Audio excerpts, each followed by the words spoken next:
आपके साथ मैं हूं चित्रा सिंह और बुलेटिन की शुरुआत करेंगे इस बीच आ रही बड़ी जानकारी के साथ, जहां बांग्लादेश में भड़कती हुई हिंसा को देखते हुए शेख हसीना ने राजधानी ढाका छोड़ दिया है। शेख हसीना के बांग्लादेश छोड़ने की खबर सामने आ रही है और सूत्रों के हवाले से ये बड़ी खबर आपको बता रहे हैं, जहां बांग्लादेश की प्रधानमंत्री ने इस्तीफा भी दे दिया है। कर्फ्यू का उल्लंघन कर सड़कों पर प्रदर्शनकारी देखिए लगातार उतरे हुए हैं और बताया जा रहा है कि बांग्लादेश की कमान अब सेना संभाल सकती है। तो हालात जो है बांग्लादेश के वो लगातार बिगड़ते जा रहे हैं और लगातार जो प्रदर्शनकारी हैं वो ये मांग कर रहे थे कि आरक्षण की मांग वो लगातार करते आ रहे थे, कोटा प्रणाली को खत्म करने की बात कर रहे थे और दूसरी ओर बांग्लादेश की प्रधानमंत्री का इस्तीफा कि वो इस्तीफा दे दे, इसकी मांग लगातार की जा रही थी। हालात को बिगड़ता देखते हुए शेख हसीना ने राजधानी ढाका छोड़ दिया है, ये बड़ी खबर सामने आ रही है। तो दूसरी ओर ये भी सूत्रों के हवाले से कहा जा रहा है कि पीएम ने इस्तीफा भी दे दिया है और अब सेना जो है वो बांग्लादेश की कमान संभाल सकती है। तो लगातार कई महीनों से बांग्लादेश की स्थिति जो है वो बदतर खराब होती जा रही है, क्योंकि प्रदर्शनकारी जो हैं वो सड़कों पर पीएम आवास के बाहर तक जुटे हुए हैं और इसमें ना जाने कितने लोगों की मौत अब तक हो चुकी है। और इसी खबर पर तमाम जानकारी देने के लिए न्यूज रूम से हमारे सहयोगी कीर्तिमान जुड़ चुके हैं। कीर्तिमान, देखिए महीनों से ये हालात बांग्लादेश के बेहद खराब बने हुए हैं, लेकिन खबर जो आई है कि प्रधानमंत्री ने राजधानी ढाका छोड़ दिया है और उन्होंने इस्तीफा दे दिया है, क्या अपडेट इस पूरे मामले को लेकर? बिल्कुल, लगातार एएफपी एजेंसी के हवाले से जब खबर आ रही है चित्रा कि बांग्लादेश के प्रधानमंत्री शेख हसीना कई सुरक्षित जगह शिफ्ट हो गई हैं और हेलीकॉप्टर से उनको सुरक्षित जगह शिफ्ट कर दिया गया है और इस वक्त वो बांग्लादेश में नहीं है। ये जो खबर जो सामने आ रही है, लगातार हम देख रहे हैं 300 से अधिक छात्रों की अभी लोगों की मौत हो चुकी है और छात्र आंदोलन अब और तेज हो गया है। लगातार छात्र मांग कर रहे हैं कि सरकारी नौकरियों में से जो कोटा है आरक्षण का उसको खत्म किया जाए। इसी को लेकर के पूरे बांग्लादेश में लगातार विरोध प्रदर्शन हो रहा है और अब ये हम देख रहे हैं सोमवार से ही ये पूरा जो आरक्षण के विरोधी आंदोलन है, आरक्षण विरोधी आंदोलन है, इसको लेकर के अब बांग्लादेश में हालात एकदम खराब हो गए हैं। लगातार वहां पर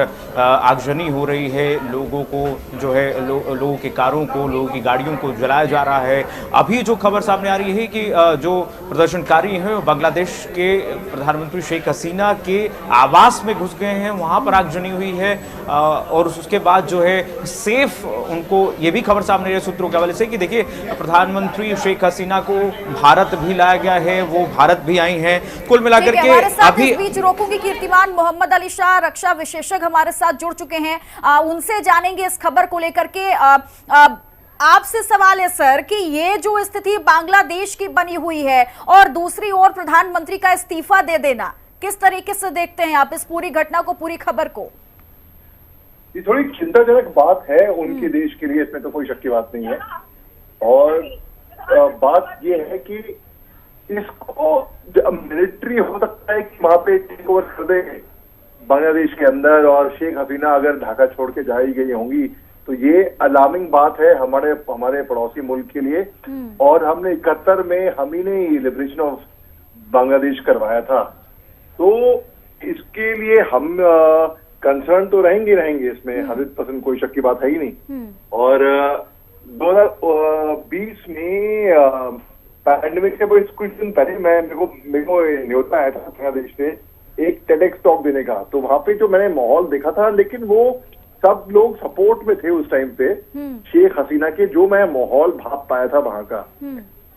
अभी शेख हसीना ढाका छोड़ के चली गई और इस तरीके के माहौल तो बिगड़ा है, तो ये चिंताजनक बात है। और बात ऐसी अगर पड़ोस में कुछ गड़बड़ होती है तो जाहिर सी बात है आप एक हद तक भी वो बात आ सकती है, तो इसके लिए थोड़ा चिंता में है हम सब जी। अगर देखिए ये पहली दफा तो नहीं है, महीनों से ये प्रदर्शन लगातार किया जा रहा है। अब अगर कोटा प्रणाली को खत्म नहीं किया जाता, इस पर अगर कोई बड़ा फैसला नहीं लिया जाता है, तो आपको क्या लगता है कि ये सिचुएशन और ज्यादा खतरनाक हो सकती है? इसको कैसे कंट्रोल किया जा सकता है? इसमें जब सिचुएशन जब हिंसा बढ़ जाती है तो अब फाइनल क्या बचता है वो है मिलिट्री जब आके लग जाती है वहां पे, तो इसमें कंट्रोल तो ये अभी बहुत ही बांग्लादेश के हालात अभी अचानक से बिगड़े, अचानक से मतलब इस हालांकि तो किसी को इतनी आशंका थी नहीं कि ऐसा अचानक हो जाएगा। बिल्कुल हाँ, ऐसा धीरे इसके आसार दिख रहे थे, लेकिन बिल्कुल आपने तो अभी क्या है तो कंसर्न स्थिति है। I think wait and watch करके देखना होगा कि आगे क्या वहां के लोग क्या कदम उठाते हैं। ठीक है, ये तो वेट एंड वॉच की स्थिति पर आप बात कर रहे हैं कि आने वाले वक्त में क्या होता है, इस पर देखिए हर किसी की नजर है, लेकिन होना क्या चाहिए आपके लिहाज से? अगर हम समझना चाहें, रक्षा विशेषज्ञ के लिहाज से समझना चाहें, तो बांग्लादेश की इस स्थिति को आप कैसे चाहते हैं कि इसे कैसे कंट्रोल किया जा सकता है? आगे कोई ऑप्शन आपको नजर आ रहा है कि भाई इस पर सरकार को काम करना होगा या सेना को इस चीज पर काम करना होगा? देखिए, किसी भी मुल्क में कहीं पे भी जब वहां का प्रशासन या वहां पे जो हुकूमत में होते हैं लोग या वहां के कहीं के प्रधानमंत्री, कहीं मुल्क कोई सा भी हो, अगर इस तरीके से हालात बिगड़ते हैं और जनता सड़कों पे आती है और वहां के प्रधानमंत्री को मुल्क छोड़ के जाना होता है, तो ये थोड़ा चिंताजनक बात है। उसमें क्या है, लास्ट बैस्टन ऑफ रिजॉर्ट क्या होता है, फिर मिलिट्री ही आती है और कुछ होता ही नहीं, उसमें मिलिट्री ही टेक ओवर करती है। क्योंकि जाहिर सी बात है जो प्रशासन है, जो पुलिस है वहां की, उन्होंने अपना वो फेल हो चुके हैं, वो वहां पे करवा नहीं पाए हैं। तो जाहिर सी बात है, तो इसमें मैं देख रहा हूँ कि अल्टीमेटली मिलिट्री ही टेक ओवर करेगी इसको काबू में करने के लिए। ये कोटा प्रणाली को खत्म करने की बात लगातार देखिए मोहम्मद अली शाह की जा रही है, लेकिन आपको ऐसा लगता है कि छात्रों के बीच में कुछ ऐसे गुट, कुछ ऐसे लोग भी शामिल हो चुके हैं जो हिंसा को भड़काना चाहते हैं? हाँ जी हाँ, आपने बिल्कुल दुरुस्त फरमाया। बिल्कुल कुछ ऐसे लोग भी इसमें शामिल हो गए हैं जो हिंसा भड़काते हैं, और जो बांग्लादेश जो आर्मी चीफ हैं रेखुज्जमान, वो तो एड्रेस करेंगे पूरे राष्ट्र को। और अभी बल्कि हो रहा होगा, उनका एक मिलिट्री स्पोक्स पर्सन ने भी बताया था इसके बारे में। और तो इसमें जब कम से कम अब देखिए 91 लोगों का मरना, कम से कम मेरे पास जो रिपोर्ट आई थी 191 लोगों की थी, तो 170 मिलियन पीपल की तो इसका देश है, उसमें से पुलिस ने जो गैस फायर किया और तकरीबन 10,000 करीबन प्रोटेस्टर्स वहां पर आए थे, जमा हुए थे। तो इसमें बेकाबू वाली स्थिति तो है ही है। आपको याद होगा तकरीबन 2-1 साल पहले श्रीलंका में किस तरीके का माहौल बिगड़े थे, और जयप्रकाश ब्रदर्स के लिए वहां की प्रशासन भी थोड़ा उनके लिए बड़ा चैलेंजिंग वक्त था। हिंदुस्तान ने काफी साथ दिया, हिंदुस्तान ने एड दिया, तो थोड़ा बहुत बाद में संभलते हुए आया। और बांग्लादेश तो हमारा दोस्त है, तो उनको आई एम श्योर हमारी सरकार जितना भी राइट साइड में होगा पूरा अच्छी तरीके से सपोर्ट करेगी। जी ठीक है, सुप्रीम कोर्ट का भी देखिए इस मामले में इन्वॉल्वमेंट अब हो चुका है। आपको क्या लगता है कि कब हाथ से चीजें निकल गई पता नहीं चला, क्योंकि सुप्रीम कोर्ट ने भी आरक्षण को कम किया, लेकिन उसके बाद भी जो गुस्सा था लोगों का, छात्रों का गुस्सा था, वो अचानक से बढ़ जाता है। मुझे ऐसा लगता है कि शायद प्रधानमंत्री को भी इस चीज का अंदाजा नहीं होगा कि चीजें हाथ से निकल जाएंगी। बिल्कुल बिल्कुल सही फरमाया। देखिए, कोई भी सिचुएशन वहां की भाप नहीं पाया, तो जो बल्कि जो फवाद हुसैन हैं वो तो सलाम करते हैं, बोलते हैं कि भाई बांग्लादेशी रेजिलियंस की मैं दाग देता हूं। तो उन्होंने मुबारकबाद भी दी है और सलाम भी दिया है बांग्लादेशी लोगों के लिए। तो बात ऐसी है कि अब पड़ोसी मुल्क में कहीं पे भी, बल्कि पड़ोसी मुल्क क्यों ना हो, आफत आती है और मुसीबत आती है, तो वो कंटेजियस होती है, इन्फेक्शियस हो सकती है वो। तो उससे माहौल, देखिए आप जहाँ पे हम रहते हैं, अगर हमारे पड़ोसी के यहाँ से हल्ला वल्ला होता है, कुछ आवाजें आती हैं, हम भी अपनी खिड़की से झाँक के देखते हैं और हमको भी फिक्र होती है कि भाई क्या हो गया। ठीक है, ठीक है, आपको रोकूंगी इस बीच, चूंकि बड़ी जानकारी आ रही है जहां शेख हसीना जो है वो भारत पहुंची हुई हैं। सूत्रों के हवाले से ये बड़ी खबर आ रही है जहां अगरतला में शेख हसीना का हेलीकॉप्टर लैंड हुआ है और भारत में शेख हसीना शरण लेंगी। सूत्रों के हवाले से ये बड़ी खबर, बड़ी जानकारी आप तक पहुंचा दे, जहां शेख हसीना जो है वो भारत पहुंच चुकी है और वो भारत में ही शरण लेंगे। अगरतला में उनका हेलीकॉप्टर जो है वो लैंड हुआ है। मोहम्मद अली शाह हमारे साथ लगातार बने हुए हैं। मोहम्मद अली शाह जी, अब ये बड़ी खबर हो जाती है कि बांग्लादेश को, अपने देश को छोड़कर शेख हसीना प्रधानमंत्री जो रही, अब ऐसी मजबूरी आ पड़ी है कि उन्हें दूसरे देश यानी भारत आना पड़ा और भारत में वो शरण लेने वाली हैं।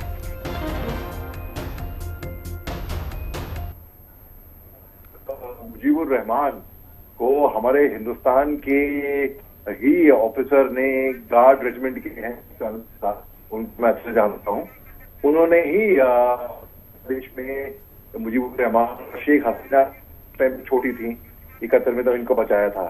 तो मतलब यानी कि हिंदुस्तानियों का काफी इसमें योग रहा। और जैसे कि मैंने अभी आपको बताया कि हिंदुस्तान हम लोग पूछ रहे हैं क्योंकि बांग्लादेश की सरकार तो हिंदुस्तान का तो की दोस्त है, तो हिंदुस्तान की तरफ से जितना जो होगा वो सपोर्ट करेंगे। अब आप देखिए, शेख हसीना ने हिंदुस्तान को ही क्यों चुना? उनको लगा कि हिंदुस्तान में आना महफूज होगा। हमारे पे भी जब आफत आती है, कोई मुसीबत आती है, हम दौड़ते हैं उस जगह पे जहाँ पे हम समझेंगे कि यहाँ पर हम महफूज रहेंगे, हम और कोई खतरा नहीं मूव रहे थे। तो ये एक बहुत बड़ी बात है कि बिल्कुल। मोहम्मद अली शाह जी, मैं कीर्तिमान बोल रहा हूं। आपसे एक मेरा प्रश्न है कि जैसा कि अलार्मिंग सिचुएशन होते जा रहा है, स्थिति विकट होती जा रही है, बांग्लादेश का चूंकि पड़ोसी है भारत पर इसका क्या असर पड़े, अगर सामरिक स्तर से देखें, रणनीतिक स्तर से देखें तो? जी देखिए, वही मैं बात अभी पूरी नहीं हुई थी, आपने जब जो रोका मेरे को, तो मैं वही बात, सेम चीज मैं कह रहा था उस टाइम पे कि जब हमसे भी जब मुसीबत आती है, हम सबसे पहले शरण लेते हैं ऐसी जगह पे जहाँ पे हम महफूज रहे। आपको मैं एक बार उदाहरण देता हूँ। मैं जब रूस और यूक्रेन का जंग हुआ था, तब हिंदुस्तान ने ऑपरेशन गंगा चलाया था बड़े बखूबी तरीके से। तो पाकिस्तानी भी हिंदुस्तान का झंडा अपनी बस पे लगा के सुरक्षा कवच की तरह ले जा रहे थे, ये सोचे कि हम महफूज रहेंगे हिंदुस्तान के नाम से, हैं। तो अब शेख हसीना हिंदुस्तान में लैंड कर गई, हेलीकॉप्टर हिंदुस्तान में लैंड करता है, तो ये एक्चुअली हम तो उनके लिए खड़े हैं, एक टांग पे खड़े रहेंगे हम लोग और मदद करेंगे, इतना मैं जरूर जानता हूँ। क्योंकि जिस फ्लू से बांग्लादेशी भी हिंदुस्तान को मिलते थे, बहुत ही काबिल तारीफ है। तो इसमें तो चिंताजनक बात है हमारे हिंदुस्तान के लिए, सबके लिए। लेकिन मैं ये कहूँगा कि ये वक्त भी गुजर जाएगा। ठीक है सर, ये कूटनीतिक दबाव बनाने की कोशिश और भी देश करेंगे क्या भारत? जैसे कि मान लीजिए सूत्रों के हवाले से जैसे खबर आ रही है कि बांग्लादेश की प्रधानमंत्री और उनकी बहन लैंड कर गई हैं भारत में।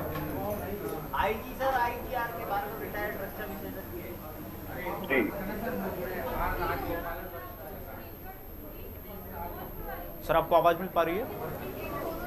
जी, आवाज मिल पा रही है। सर, मेरा प्रश्न ये है कि जब प्रधानमंत्री बांग्लादेश की शेख हसीना भारत में आ गई हैं, सूत्रों के हवाले से जो खबर मिल रही है हमें, क्या कूटनीतिक और भी देश भारत के ऊपर बनाएंगे? इससे असर क्या पड़ने वाला है भारत के ऊपर?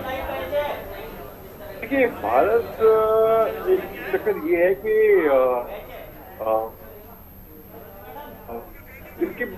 बात ऐसी कि ठीक है, बहुत बहुत शुक्रिया मोहम्मद अली शाह जी, हमारे साथ आप जुड़े, आपने अपना कीमती वक्त साझा किया और ये बड़ी जानकारी देखिए हम लगातार दर्शकों तक पहुंचा रहे हैं। बांग्लादेश की स्थिति जो है वो लगातार बिगड़ती जा रही है, चूंकि कई लोगों की भीड़ जो है वो प्रधानमंत्री आवास पर जो है वो चले गए थे। हमारे साथ आर राजगोपालन हमारे साथ जुड़ चुके हैं, वरिष्ठ पत्रकार हैं। राजगोपालन जी, बहुत बहुत स्वागत है हिंदी खबर पर सर आपका। लेकिन ये जो बड़ी जानकारी बांग्लादेश से आ रही है, जहां एक तरफ शेख हसीना का इस्तीफा, दूसरी तरफ भारत में उनका शरण लेना, किस तरीके से इस स्थिति को भारत के लिए और बांग्लादेश के लिए आप देखते हैं? आने वाले दिन में बांग्लादेश में बहुत खतरनाक ये भूकंप का तरह अपने वाले हैं, जो मिलिट्री का राज आ जाएगा। बिल्कुल ये चाइना का हाथ में नहीं जाना चाहिए। That is why Sheikh Hasina Delhi आ गई है, दिल्ली में शरण लिया है। तो एकदम नरेंद्र मोदी का एक स्वागत का पत्र है। तो श्रीलंका में पिछले साल हुआ था, इंडिया ने 75,000 करोड़ रुपया दे करके श्रीलंका को संभाला है। नरेंद्र मोदी है वेल में मुमकिन है करके ये इंटरनेशनल लेवल, ये नरेंद्र मोदी का जो फंक्शन में भी शेख हसीना आई थी, लेकिन शेख हसीना का शरण देना बिल्कुल नरेंद्र मोदी का ये स्वागत का पत्र है। इंडिया में मुसलमान को लोग में जो इतना प्रिय नेता है शेख हसीना, उसको भी फर्क पड़ेगा। महाराष्ट्र असेंबली इलेक्शन में, झारखंड हरियाणा इलेक्शन में भी इसको फर्क पड़ेगा। आमने सामने राज्य को नहीं बस फर्स्ट ये पॉलिसी का इंडिया महत्व दे रही, यही तो साफ साफ दिखला रहे हैं। ठीक है, लेकिन एक सवाल, कीर्तिमान हमारे सहयोगी भी लगातार बने हुए हैं और सौरभ उपाध्याय भी हमारे साथ जुड़ चुके हैं, इनपुट एडिटर हैं। सर आप भी सवाल कीजिए। सर मेरा सवाल ये था कि शेख हसीना जी की जो भारत पहुंचने की जो खबर आ रही है, जिसकी अभी पुष्टि नहीं हो पाई है, ये माना जा रहा है कि अगरतला में उनका हेलीकॉप्टर अभी उतरा है। अगर वो भारत में शरण लेती हैं तो हो सकता है नरेंद्र मोदी गवर्नमेंट के लिए आगामी जो कुछ राज्यों में चुनाव है उसमें उसका कुछ फर्क असर दिखाई दे। लेकिन जिस तरीके का माहौल बांग्लादेश में बना हुआ है और उस माहौल पर अगर विपक्ष की सरकार वहां पर आती है या सेना वहां पर काबिज कर पाता है तो निश्चित तौर पर भारत के संबंध बांग्लादेश से बदलने वाले हैं और इसका असर विपक्षी, भारत का जो विपक्ष है वो निश्चित तौर पर उसका फायदा उठाना चाहेगा और पार्लियामेंट अभी चल रही है तो वहां पर भी मुद्दा बनाना चाहेगा। वो विपक्ष का मौका नहीं देगा नरेंद्र मोदी, एक साफ साफ लिख लीजिए उपाध्याय साहब। नरेंद्र मोदी गए ये ऐसे खेल खेलेंगे एकदम। आने वाले दिन में इंडिया में जितना मुसलमान है, बांग्लादेश में जो वेस्ट बंगाल मुसलमान का एक ही शपथ होगा। आपको याद होगा पिछले साल तो श्रीलंका में स्थिति कर दिया है नरेंद्र मोदी ने, बांग्लादेश में भी स्थिति होगा। लेकिन चाइना का खेल है ये, चाइना बिल्कुल बांग्लादेश को कब्जा करके उधर भी मिलिट्री बेस रखना चाहते हैं। आने वाले दिन में ये इंटरनेशनल पॉलिसी का ये महत्व है, नरेंद्र मोदी अच्छा हैंडल करेगा। इंडिया विपक्ष का मौका नहीं देंगे नरेंद्र मोदी।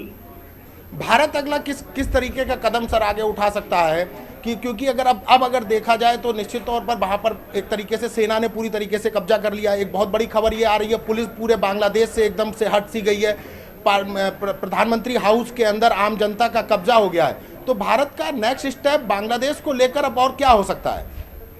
बांग्लादेश को जो आने वाले स्थिति का अध्ययन करेंगे, लेकिन चाइना उसका हाथ तो भारत खाएगा। चाइना उधर आकर के खेलना चाहते हैं। आपको याद होगा चाइना से भी वापस आ गया था शेख हसीना पिछले महीने खटशॉट करके इंडिया में आए थे। इंडिया में जानकारी दे करके गए थे। नरेंद्र मोदी को पूरा का पूरा पता है। शरण लेने की स्थिति नरेंद्र मोदी ने भी बुलाया होगा, यही तो स्थिति है। लेकिन आने वाले दिन में ये कैसे गंभीर रूप लेता है, सोच करके वेट करके देखना पड़ेगा। लेकिन राजगोपालन सर, ये भारत की एक तरीके से विपक्ष तो इसके लिए बार बार बोलेगा कि भारत की कूटनीति खा रहा है। अगर चाइना के इशारे पर बांग्लादेश में इतना बड़ा तख्ता पलट हो जाता है, बांग्लादेश की प्रधानमंत्री को भारत में शरण लेना पड़ रहा है, वहाँ पर सेना का अब कब्जा होगा और जो कि अगर हम आपकी बात को सही भी माने, आपकी एनालिसिस को अगर हम सही भी मानते हैं, ये चाइना का अगर खेल है तो ये तो फिर हिंदुस्तान की कूटनीति हार हुई। लेकिन किसको पता है, एक दो दिन के बाद शेख हसीना लंदन जा सकती है, अमेरिका जा सकती है। इंडिया आ गया है, इसका मतलब ये नहीं है इंडिया में शरण ले रहे। आप आने वाले ठीक है, इस बीच मैं रोकूंगी राजगोपालन जी और सौरभ जी, आपको भी चूंकि तस्वीरें आ रही हैं वो भी लगातार दर्शकों को दिखा दें। ये एक्सक्लूसिव तस्वीर हिंदी खबर की टीवी स्क्रीन पर हम दिखा दे रहे हैं, जहां पर कि जिस तरीके से बांग्लादेश के चैनल के थ्रू हम ये तस्वीरें लगातार दिखा रहे हैं, जो स्थिति है बांग्लादेश की वो कैसे बिगड़ती जा रही है। शेख हसीना जो हैं, तो शेख हसीना जो है वो हालांकि भारत पहुंच चुकी हैं और बांग्लादेश के चैनल की ये तस्वीर और ये 4 तस्वीरें भी आपके टीवी स्क्रीन पर कि बांग्लादेश में तनाव जो है वो लगातार बढ़ता जा रहा है और बांग्लादेश में किस तरीके से प्रोटेस्ट किया जा रहा है, ये पहली तस्वीर में आप देख सकते हैं। और दूसरी तस्वीर में राजधानी ढाका की आपको दिखा रहे हैं, जहां एक बार फिर से हिंसा होगी और उसके बाद पुलिस ने गोलियां चलाई हैं और बांग्लादेश में हालात कितने खराब हैं ये भी आपको जल्दी से बता देते हैं, किसकी वजह से 100 लोगों की मौत हुई है। सरकारी संपत्तियों में आगजनी और तोड़फोड़ भी की गई है। स्टेशन में घुसकर 13 पुलिस कर्मियों की हत्या की गई। शेख हसीना की पार्टी के कार्यकर्ताओं की मॉब लिंचिंग भी की गई है और पीएम के प्रस्ताव को प्रदर्शनकारियों ने ठुकरा दिया है और प्रदर्शनकारियों का ऐलान कि लगातार जो उनकी मांग है उसे पूरी की जाए। तो ये तस्वीर जो है वो विचलित कर देने वाली है कि किस तरीके से जो छात्र हैं, जो प्रदर्शनकारी हैं, वो इस तरीके से सड़कों पर नजर आए और ऐसा विरोध प्रदर्शन किया जा रहा है कि स्थिति अब कंट्रोल से बाहर हो चुकी है। 2 तस्वीरें आपको हम दिखा रहे हैं, बेहद खास तस्वीरें हैं जो बांग्लादेश के चैनल से हम आपको सीधे दिखा रहे हैं कि स्थिति आप इन तस्वीरों को गौर से देखेंगे तो समझ पाएंगे कि अभी वहां की स्थिति कंट्रोल से बाहर है। हालांकि सेना ने जो है वो जिम्मा तो अपने हाथों में ले लिया है, लेकिन ये देखना होगा कि स्थिति कब तक कंट्रोल की जा सकती है।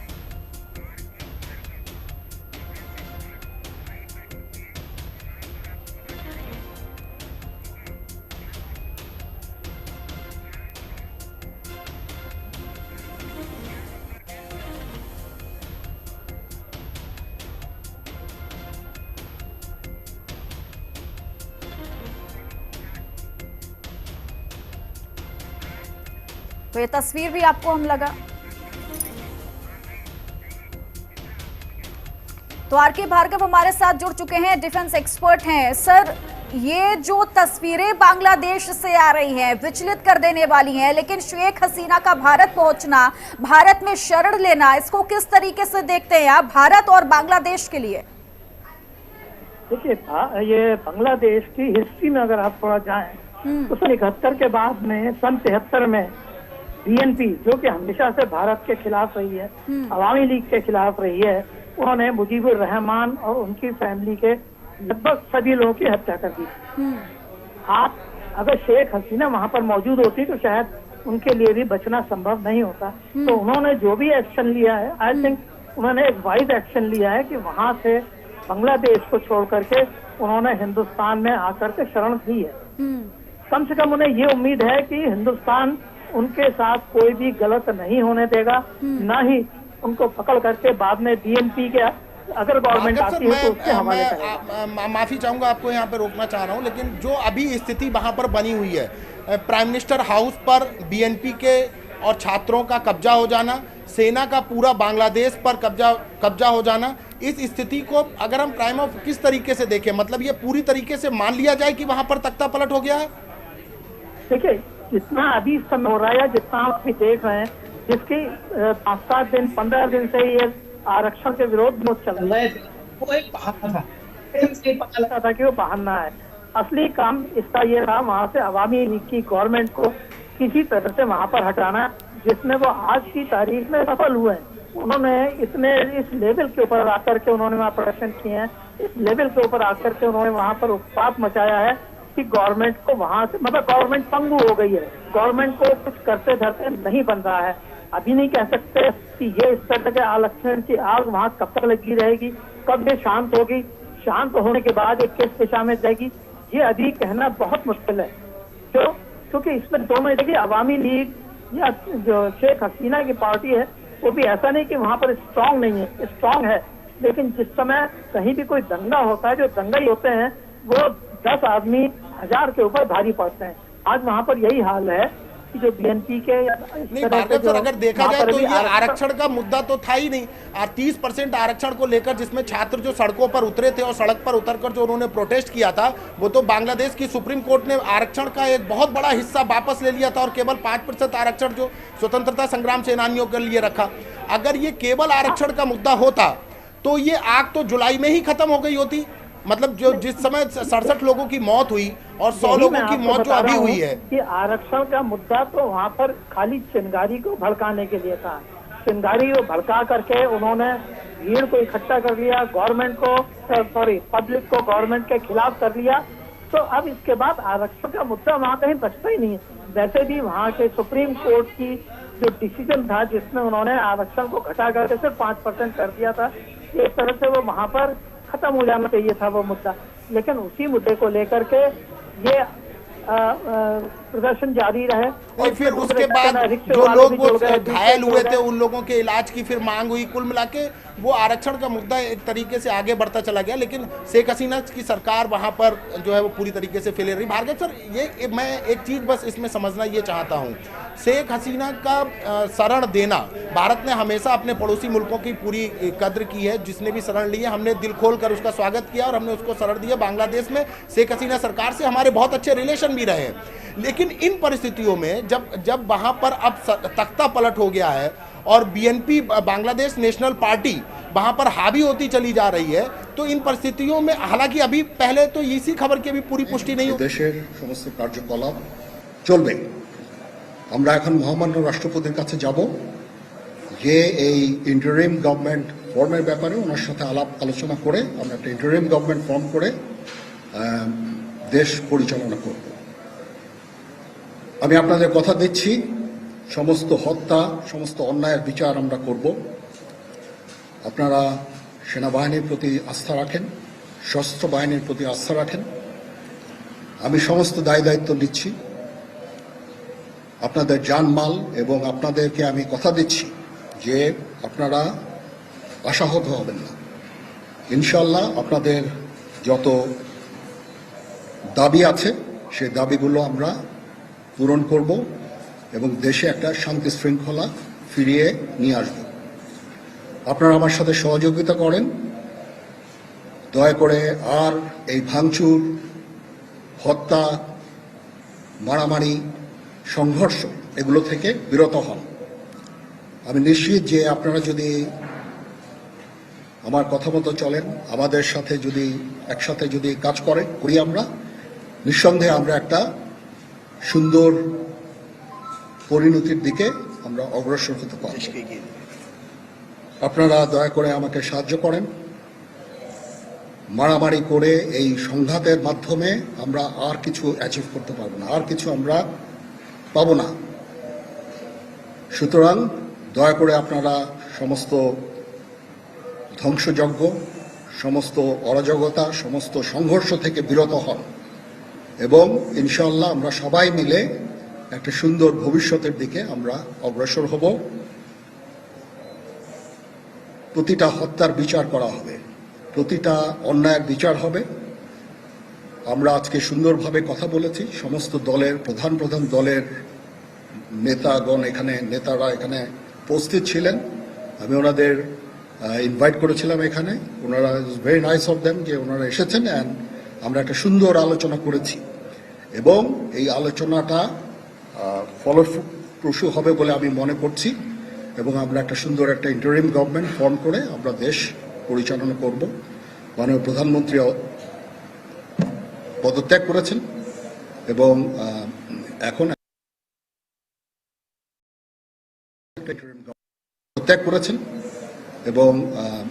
এখন একটা ইন্টারিম গভর্নমেন্ট ফর্ম করে আমরা আমাদের কার্যক্রম পরিচালনা করব। আপনারা একটু ধৈর্য।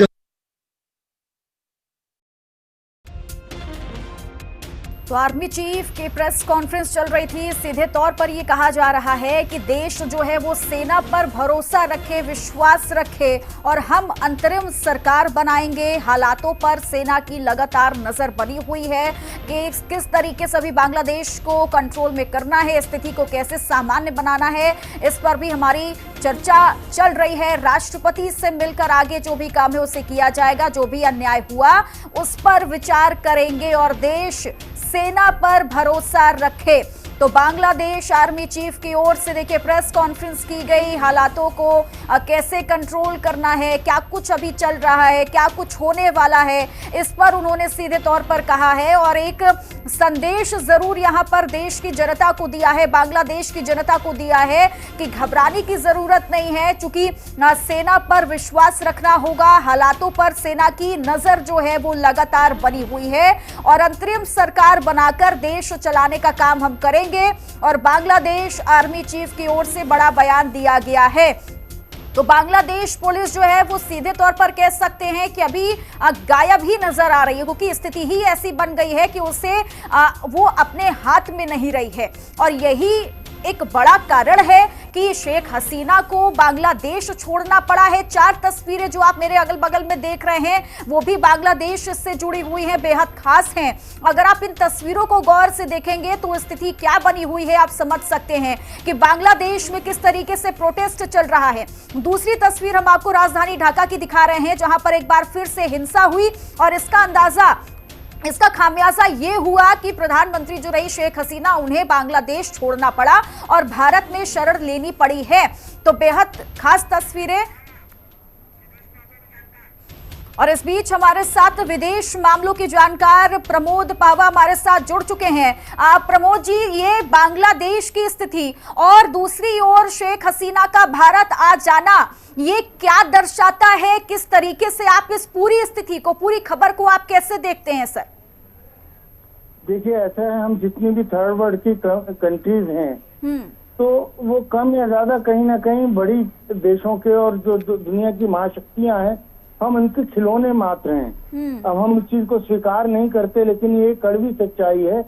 और जब भी कोई देश दो नावों की किश्ती, 2 नाव में सवारी करना चाहता है तो उसके साथ ऐसे ही हालात होते हैं।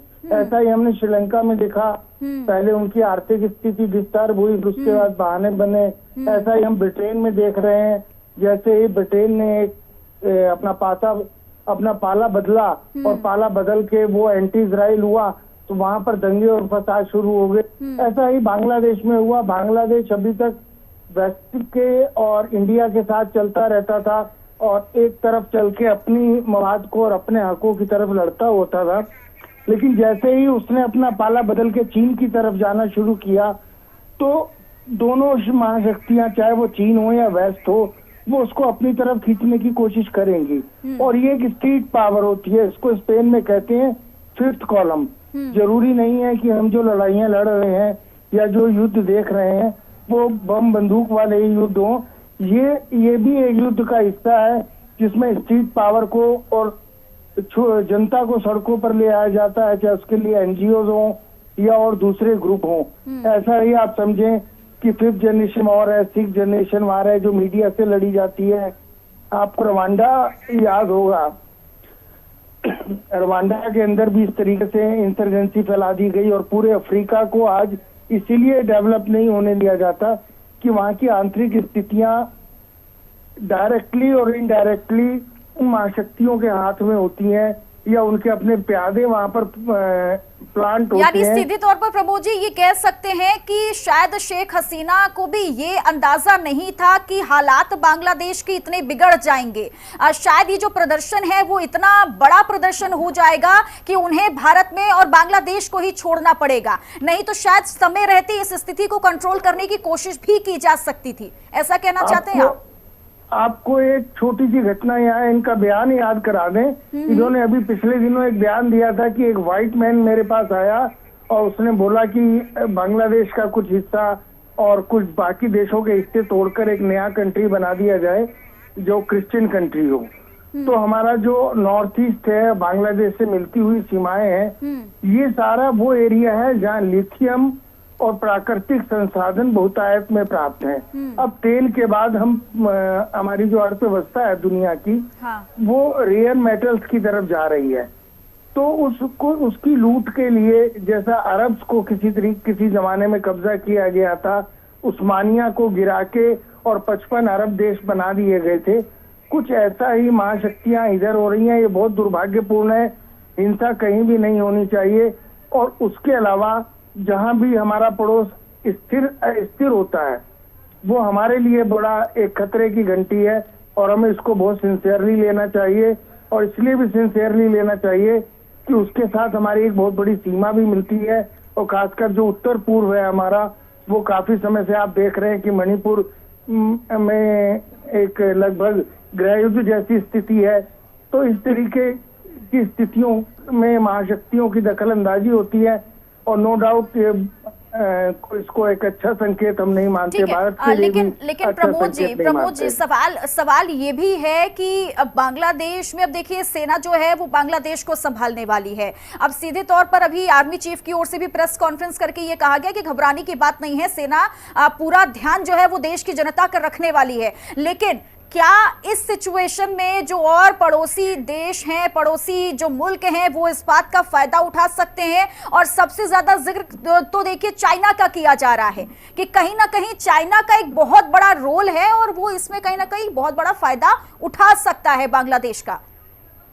नहीं, अगर सेना वहां पर आती है तो मुझे नहीं लगता कि चाइना उसका फायदा। ठीक है प्रमोद जी, इस बीच आपको मैं रोकूंगी क्योंकि बांग्लादेश हिंसा पर इस वक्त की बड़ी खबर सामने आ रही है, जहां शेख हसीना ने पीएम पद से इस्तीफा दे दिया है। तो अभी सूत्रों के हवाले से ये जानकारी थी, लेकिन अब ये साफ हो गया कि शेख हसीना और उनकी बहन हालांकि देखिए भारत पहुंची हैं और उन्होंने बांग्लादेश हिंसा को इस तरीके से भड़कता हुआ देखा है कि अब उनकी ओर से इस्तीफा दे दिया गया है। चूंकि आर्मी चीफ जिनकी ओर से कहा गया कि हम आंतरिक सरकार जो है वो चलाएंगे, 24 घंटे के लिए सभी बॉर्डर पर अलर्ट जारी कर दिया गया है। ये बड़ी जानकारी बांग्लादेश हिंसा से जुड़ी आपको बता रहे हैं, जहां पर शेख हसीना ने पीएम पद से इस्तीफा दे दिया है। और प्रमोद हमारे साथ लगातार बने हुए हैं। प्रमोद जी आप देखिए, और मोहम्मद अली शाह भी हमारे साथ जुड़ चुके हैं, डिफेंस एक्सपर्ट हैं। मोहम्मद अली शाह, मैं आपके पास आ रही हूं। अब ये अभी तक तो सूत्रों के हवाले से खबर थी, लेकिन अब क्लियर हो गया है कि शेख हसीना ने पीएम पद से इस्तीफा दे दिया है। अब सर, अब आगे इस स्थिति को कैसे कंट्रोल किया जाएगा? कहीं ऐसा ना हो कि इस बात का फायदा जो दुश्मन है वो उठा ले और इसका खामियाजा बांग्लादेश को उठाना पड़े। बिल्कुल आपने सही फरमाया है। बिल्कुल देखिए, ये थोड़ी चिंताजनक बात है।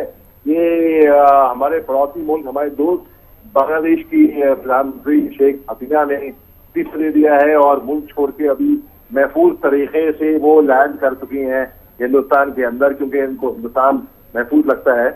लेकिन अल्टीमेटली क्या होगा? देखिए, जो बांग्लादेश के जो आर्मी चीफ हैं ज़कर उल जमान, वो एडजस्ट करेंगे अभी पूरे बांग्लादेश को। और हो सकता है कि अभी जैसे कि प्रधानमंत्री के इस्तीफा देने के बाद अचानक कोई भाप नहीं पाया कि बांग्लादेश के हालात अचानक से एकदम से इतने खराब हो जाएंगे, धड़ाधड़। बिल्कुल, तो इसमें अभी बांग्लादेश की स्थिति बदकिस्मती के बड़े दुख से मुझे कहना पड़ा है, मैं थोड़ा और खराब होते हुए देख रहा हूँ। एक किसी भी मुल्क में अगर कोई प्रधानमंत्री को अचानक रातों रात यूं गायब होना पड़े, इस्तीफा देकर अपनी जान बचा के, 71 में जब लिबरेशन ऑफ बांग्लादेश हुआ था, हिंदुस्तान ही का बहुत योगदान था इसके अंदर। तब मेजर अशोक तारा, जो अब कर्नल अशोक तारा है, इनका बहुत योगदान रहा था इसके अंदर। तो ये बात मैं ऐसे देख रहा हूँ कि इसमें बांग्लादेश की स्थिति और ज्यादा बिगड़ने वाली है अभी इसमें। ठीक है, ठीक है, बहुत बहुत शुक्रिया मोहम्मद अली शाह जी, आपका हिंदी खबर से जुड़ने के लिए, तमाम जानकारियां साझा करने के लिए। तो पुष्कर जी भी हमारे साथ जुड़ चुके हैं, वरिष्ठ सहयोगी हैं न्यूज रूम से। पुष्कर जी, मैं आपके पास आऊंगी। अभी आपने सारी चीजों को सुना, क्या हालात इस वक्त बांग्लादेश में बने हुए हैं ये भी आप देख पा रहे हैं। अब जैसा कि डिफेंस एक्सपर्ट हमारे साथ जुड़े मोहम्मद अली शाह जी, उन्होंने सीधे तौर पर कहा है कि बांग्लादेश की स्थिति अभी और ज्यादा खराब हो सकती है। तो आगे क्या कुछ हो सकता है बांग्लादेश के लिए? देखिए, बांग्लादेश की जो अभी स्थिति है, मैं उसका थोड़ा सा आपको बैकग्राउंड बताऊंगा। जब भारत का विभाजन हुआ तो एक और ईस्ट पाकिस्तान बना और दूसरी तरफ वेस्ट पाकिस्तान। अभी जो पाकिस्तान है वो वेस्ट पाकिस्तान है। जो बांग्लादेश है अभी वो ईस्ट पाकिस्तान होता था। यानी एक ही देश के दो हिस्से थे, ईस्ट पाकिस्तान और वेस्ट पाकिस्तान। और वेस्ट पाकिस्तान जो है, वेस्ट पाकिस्तान में पंजाबी प्राइड एक है।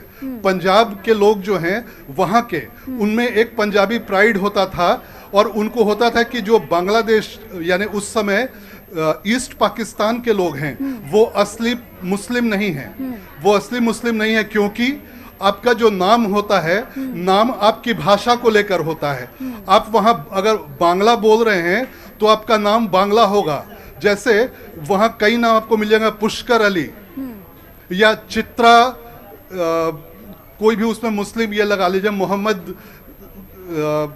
मोहम्मद, कोई भी ऐसा नाम ले लीजिए जो हिंदू का है उसके साथ। तो उनके यहाँ उस तरह का नाम होता था क्योंकि नाम हम रखते हैं अपनी भाषा के हिसाब से। तो बांग्लादेश में ये वेस्ट पाकिस्तान वालों ने करीब 90,000 फौज भेजा 1971 से थोड़ा पहले। और फौज भेजकर उन लोगों ने जितने महिलाएं थी उनका रेप करवाया और ये कहते हुए कि अब जो पंजाबी प्राइड है। पंजाब के जो लोग जा रहे हैं वहां पर सैनिक 90,000 वो वहां रेप करके पंजाबी कौम पैदा करेंगे। तो इसका बहुत वहां विरोध हुआ और 90,000 जो लोग सैनिक थे उनके खिलाफ वहां शेख मुजीबुर रहमान, जिनका भी आपने देखा कि वो जिनकी मूर्ति अभी तोड़ी गई शेख मुजीबुर रहमान, ये थे शेख हसीना के पिताजी। तो शेख हसीना के पिताजी जो थे, इन्होंने मुख्य लड़ाई लड़ी उस वक्त, और लड़ाई लड़कर बांग्लादेश जो है वो उससे अलग एक जो ईस्ट पाकिस्तान था वो अलग देश बांग्लादेश बन गया। जब बांग्लादेश बन गया उसके बाद करीब 5 साल बाद फिर जो फौज है वहां की बांग्लादेश की, उन लोगों ने एक यहाँ जो बांग्लादेश बना तो उस वक्त जितने लोग थे, जिन लोगों ने लड़ाइयां लड़ी, उनको तो आरक्षण मिला ही। शेख हसीना जब सरकार में आई तो उन्होंने ये भी कर दिया कि उस वक्त 71 की लड़ाई में जो लोग लड़े थे वो खुद उनको आरक्षण तो मिलेगा सरकारी नौकरी में, उनके जो बेटे पैदा होंगे बेटों को भी मिलेगा। तो अभी जो है बांग्लादेश छोटा देश है, 2-3 हजार वहां सरकारी नौकरियां में बनती हैं, उसमें भी 1000-1500 नौकरी इन्हीं को मिल जाती थी जो उस समय के बेटे थे। तो उसका बहुत विरोध होने लग गया वहां पर। तो ये विरोध जो चल रहा है, अब जाकर फाइनली 1975 में शेख मुजीबुर रहमान को की हत्या आर्मी ने कर दी थी, और आर्मी ने हत्या उनकी की। ये शेख हसीना को भारत भागना पड़ा था उस वक्त, और ये भारत में रही थी काफी दिन तक। मतलब एक प्रधानमंत्री की बेटी उस वक्त बहुत बुरी स्थिति में इंडिया में रही थी। बाद में जब स्थिति ठीक हुई तो वो वहां चुनाव लड़ी और जीत गई, फिर वापस गई। अब ये दूसरी बार है कि वो दोबारा भारत आ रही हैं, और एक बार फिर से पहले पिताजी जो थे प्रधानमंत्री थे, उसके बाद आना पड़ा। अब वो खुद प्रधानमंत्री थी और सब कुछ छोड़कर उनको दोबारा आना पड़ रहा है। तो इसमें आरक्षण का जो मुद्दा था जो उन्होंने दिया था 71 के लड़ाई वालों के परिवार वालों को, वो यानी सीधे तौर पर पुष्कर जी ये कह सकते हैं कि आरक्षण का मुद्दा जो है वो लगातार इस तरीके से बढ़ा कि बांग्लादेश की प्रधानमंत्री शेख हसीना को अपने पद से इस्तीफा देना पड़ा और उन्हें अपना देश छोड़कर भारत में शरण लेनी पड़ी है। शुक्रिया तमाम जानकारी देने के लिए, और आगे बढ़ेंगे। एक बड़ी जानकारी और है बांग्लादेश में, लेकिन उससे पहले यहां वक्त एक छोटे से ब्रेक का है। बनी रहिए हिंदी खबर के साथ।